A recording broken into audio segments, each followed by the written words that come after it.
This topic is about James Webb Space Telescope. James Webb Space Telescope, it's a very powerful telescope. In fact, the most powerful telescope uh, present to the humankind in today's world, and it has been rocketed into orbit. Let's see what the news says. James Webb Space Telescope.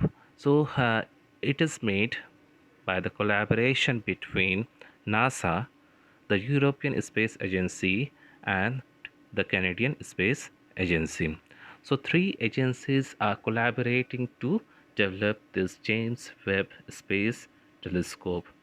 Now, this James Webb Space Telescope, that is JWST, has headed for Sun Earth Lagrange point 2, that is L2.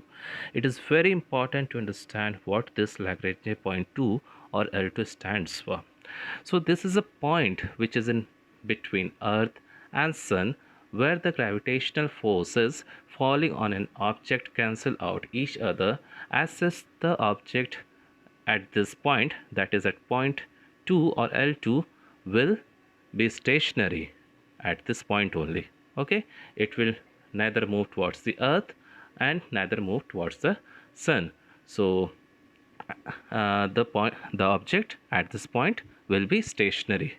Okay, so it has headed for sun earth Lagrange point. Now, what are the scientific instruments on JWST? Obviously, it will carry infrared camera because this telescope is an infrared flagship observatory. So, obviously, it will carry infrared camera, near infrared spectrograph, mid infrared instrument, and fine guidance sensors, near infrared imager, and slitless spectrograph. Most of these instruments, so they are for picking up various electromagnetic wavelengths. Okay, now we'll compare between James Webb Space Telescope and between Hubble telescope.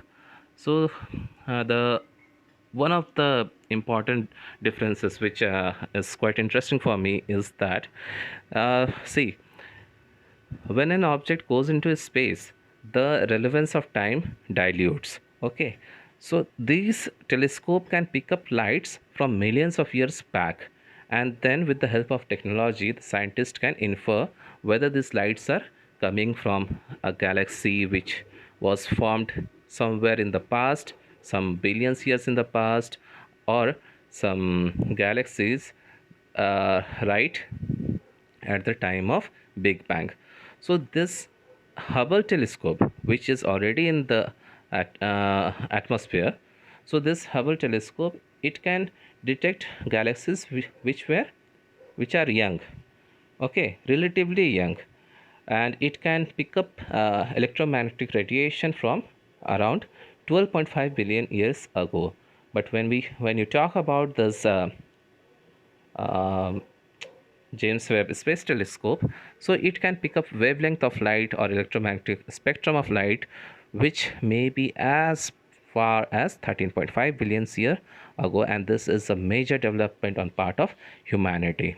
And other factors are that its primary mirror is 6.5 meter in diameter with 18 mirror segments, whereas for Hubble telescope its primary mirror is only 2.4 meter.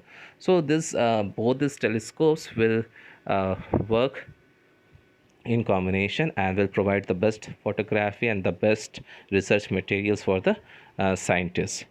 So this is all that is necessary, and for prelims point of view this becomes important, Lagrange point becomes important, and who which are the institutions that came for collaboration of this telescope, that is the NASA, the European Space Agency, and the Canadian Space Agency. These three becomes important.